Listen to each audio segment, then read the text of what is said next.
Assalamualaikum warahmatullahi wabarakatuh. Salam jumpa dan ketemu lagi dengan channel Darul Ilmi, channel yang membahas informasi-informasi penting tentang agama, ilmu pengetahuan, dan catatan kejadian-kejadian monumental yang dikemas dan disajikan sebagai upaya untuk menambah khasanah pengetahuan dan ilmu. Pada tayangan video kali ini, kami akan mengajak Anda untuk menyingkap hikmah di balik pernikahan Rasulullah dengan Sayyidah Aisyah yang monumental. Momen agung yang dicatat di dalam sejarah perjalanan hidup beliau sebagai insan biasa. Namun, sebelumnya kami menghaturkan terima kasih kepada Anda yang stay bersama kami untuk menyimak video-video yang telah kami tayangkan di dalam channel ini. Prosesi pernikahan beliau adalah merupakan suatu peristiwa yang dialami oleh manusia mulia nan agung sebagai kekasih Allah, sehingga bersifat monumental. Sebagaimana telah kami tayangkan pada video yang berjudul Mitos Sawal Sial ala Jahiliyah yang telah kami sajikan pada tayangan sebelum tayangan video ini, telah kami informasikan sekilas bahwasanya seluruh masyarakat jahiliyah telah meyakini bahwa bulan Syawal adalah merupakan bulan sial. Sedemikian hingga siapapun yang berani melanggar akan terkena kesialan bulan tersebut. Salah satu bentuk kesialan yang diyakini di dalam kepercayaan itu, jika ada seseorang yang berani melaksanakan acara pernikahan, maka usia pernikahannya tidak akan bertahan lama, bahkan akan berujung dengan perceraian.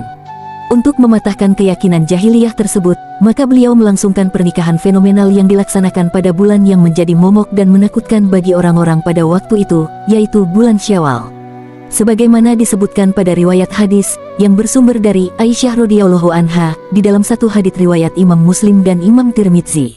Dari Sayyidah Aisyah radhiyallahu anha berkata, Rasulullah shallallahu alaihi wasallam menikahiku di bulan Syawal dan mulai mencampuriku juga di bulan Syawal. Maka istri beliau manakah yang kiranya lebih mendapat perhatian besar di sisinya daripada aku? Salah seorang perawi berkata, dan Aisyah merasa senang jika para wanita menikah di bulan Syawal. Hadits riwayat Muslim dan Tirmidzi. Berdasarkan hadis tersebut, para ulama bersepakat untuk menjadikan rujukan sebagai sunnah fiqliyah yang menjadi dalil dianjurkannya menikah di bulan Syawal. Sahabat channel, pernikahan yang dianggap fenomenal yang dilakukan oleh Rasulullah tersebut bukan semata-mata keinginan nafsu dari diri beliau, namun merupakan petunjuk yang datangnya dari Allah Subhanahu wa Ta'ala. Sebagaimana termaktub di dalam hadis yang bersumber dari Aisyah radhiyallahu anha juga. Dari Aisyah, ia berkata bahwa Rasulullah shallallahu alaihi wasallam bersabda, "Aku bermimpi tentangmu selama 3 malam. Malaikat membawamu dalam sebuah tempat yang terbuat dari sutera. Malaikat itu kemudian berkata, 'Ini adalah istrimu.' Aku buka wajahmu, ternyata engkau di dalamnya. Maka aku Aisyah berkata, jika ini datang dari Allah, maka akan berlanjut." Hadis riwayat Muslim. Di dalam kitab As-Siratun Nabawiyah Wad Dawah fi Ahdil Maki, karangan Ahmad Galwasi telah disebutkan bahwa Rasulullah menikahi Aisyah yang berjarak 3 tahun setelah wafatnya Khadijah, istri pertama beliau. Aisyah adalah sosok wanita cantik dan solehah, putri dari Abdullah bin Abu Kuhafah. Abdullah bin Abu Kuhafah adalah nama sebenarnya dari Abu Bakar As-Siddiq. Aisyah dilahirkan 4 tahun setelah masa kenabian. Aisyah radhiyallahu anha merupakan wanita mulia. Ia dikenal dengan julukan As-Siddiqoh, artinya wanita yang jujur dengan keimanannya. Hal ini yang membuat dirinya terkadang disebut dengan istilah As-Siddiqoh binti As-Siddiq. Ibunda Aisyah bernama Ummu Ruman binti Amir bin Uwaimir al-Kinaniyah. Sang ibu dikenal sebagai wanita solihah yang telah masuk Islam sejak awal dakwah Rasulullah shallallahu alaihi wasallam. Kisah pernikahan Nabi ini juga tertuang dalam kitab Al-Bidayah wan Nihayah karangan Asy-Syaikh Ibnu Katsir. Di dalam kitab tersebut disebutkan bahwa Rasulullah shallallahu alaihi wasallam menikahi Aisyah untuk membantah keyakinan yang salah atas sebagian masyarakat yang tidak suka menikah di antara 2 Id, yaitu Idul Fitri dan Idul Adha. Maksudnya pada bulan Syawal, Zulqa'dah dan Zulhijjah. Beliau Ibnu Katsir mengatakan, Rasulullah melakukan pernikahan dengan Aisyah tercatat di dalam hadis riwayat Bukhari dan Muslim. Aku dinikahi oleh Nabi Shallallahu alaihi wasallam saat aku berusia 6 tahun. Lalu kami datang ke Madinah, dan kami tinggal di Bani Harits bin Khazraj. Lalu aku menderita sakit sehingga rambutku rontok kemudian banyak lagi. Lalu ibuku, Ummu Ruman, mendatangiku saat aku berada di ayunan bersama teman-temanku. Lalu dia memanggilku, maka aku mendatanginya. Aku tidak tahu apa yang dia inginkan. Maka dia mengajakku hingga aku tiba di depan pintu sebuah rumah. Saya sempat merasa khawatir, namun akhirnya jiwaku tenang. Kemudian ibuku mengeluarkan sedikit udara dan mengusapnya ke wajah dan kepala. Kemudian dia mengajakku masuk ke rumah tersebut. Ternyata di dalamnya terdapat beberapa orang wanita kaum Ansor. Mereka berkata, "Selamat dan barokah, selamat dengan kebaikan." Lalu ibuku menyerahkanku kepada mereka dan kemudian mereka mulai merapikan aku. Tidak ada yang mengagendakan saya kecuali kedatangan Rasulullah Shallallahu Alaihi Wasallam pada waktu duha. Kemudian ibuku menyerahkan aku kepadanya dan ketika itu aku berusia 9 tahun. Hadis riwayat Bukhari dan Muslim. Hadis ini memperkuat dan memperjelas kisah tentang pernikahan Rasulullah Shallallahu Alaihi Wasallam, sebagaimana telah dijelaskan pada riwayat sebelumnya. Rasulullah Shallallahu Alaihi Wasallam menikahi Aisyah radhiyallahu anha yang masih berumur 6 tahun tersebut, dilakukan 1 tahun sebelum hijrah. Setelah melangsungkan akad nikah, lalu beliau Rasulullah berhijrah ke Madinah. Beliau membangun rumah tangga di Madinah dan berada dalam satu rumah dengan Sayyidah Aisyah 2 tahun setelah Rasul hijrah. Ini artinya Rasul berada dalam satu rumah dengan Aisyah dan mencampurinya sebagaimana layaknya pasangan suami istri, ketika Aisyah telah berumur 9 tahun. Yaitu 3 tahun setelah pernikahan. Sahabat channel Rohimakumullah, sebagai sosok teladan, Rasulullah selalu memberikan contoh yang sekaligus memberikan pesan moral yang mulia di dalam setiap langkah kehidupannya. Termasuk peristiwa pernikahan beliau dengan putri Abu Bakar As-Siddiq itu. Nabi menikahi Aisyah bukan karena nafsu jasmani layaknya manusia pada umumnya. Hal ini menjadi catatan penting untuk diinformasikan, agar tidak terjadi salah paham. Sebagaimana kesalahpahaman yang dialami kaum orientalis tentang pernikahan Rasulullah dengan Sayyidah Aisyah. Mereka mempermasalahkan pernikahan tersebut karena pemahaman sempit tentang nikah. Mereka menganggap nikah sama dengan kawin.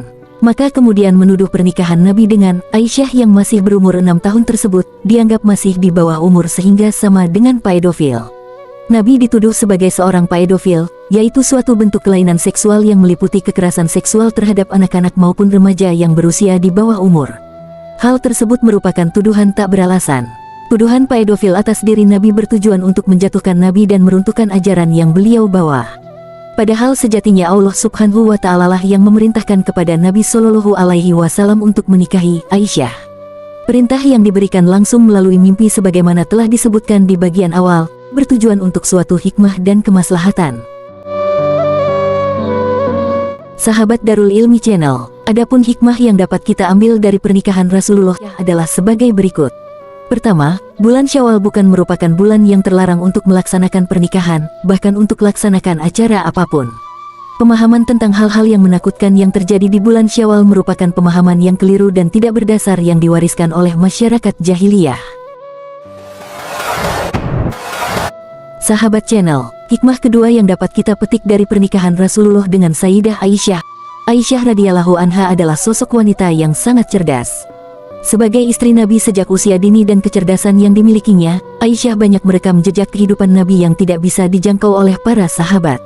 Yang di belakang hari kemudian menjadi corong intelektual, yang menyambungkan informasi tentang diri pribadi Rasulullah ke telinga para sahabat.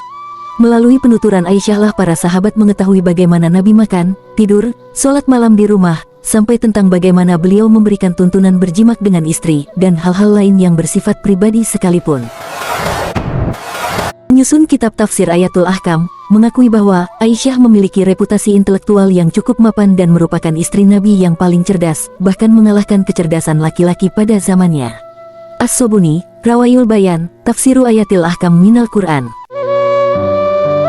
Urawah bin Zubair bin Awam, yang mengatakan bahwa, aku belum pernah melihat seseorang yang lebih paham soal urusan halal, haram, pengetahuan, syair, dan kesehatan selain Siti Aisyah. Dalam riwayat lain berbunyi, aku belum pernah menemui seorang lebih paham soal Al-Quran, urusan fardu, halal, haram, fikih, syair, kesehatan, sejarah bangsa Arab, dan nasab selain Siti Aisyah. Muhammad bin Syihab As-Zuhri juga menambahkan, andaikan ilmu seluruh manusia dikumpulkan, termasuk ilmu istri-istri Nabi Shallallahu Alaihi Wasallam, maka belum bisa mengalahkan keluasan ilmu Aisyah. Sulaiman An-Nadawi, Siratus Sayyidah Aisyah. Sahabat Darul Ilmi Channel, demikianlah hikmah yang kita dapatkan di balik pernikahan Rasulullah Shallallahu Alaihi Wasallam dengan Sayyidah Aisyah. Bagi yang mengetahui kisahnya hanya sepotong-sepotong, memang akan menimbulkan persepsi dan pemahaman yang belum lengkap yang sering menimbulkan kesan negatif terhadap peristiwa tersebut. Padahal sejatinya pernikahan tersebut adalah pernikahan yang perintahnya datang langsung dari Allah Subhanahu wa Ta'ala, yang jelas-jelas membawa hikmah besar bagi umat manusia, khususnya dalam rangka meneladani diri pribadi Rasulullah. Tentu menjadi tugas kita bersama untuk meluruskan pemahaman-pemahaman yang salah dalam beragama, khususnya tentang pernikahan Nabi tersebut. Silakan di-share video ini lebih banyak lagi agar lebih banyak orang yang akan mendapatkan kemanfaatan dari hikmah yang terkandung di dalamnya. Sampai ketemu lagi pada sajian berikutnya. Wassalamualaikum warahmatullahi wabarakatuh.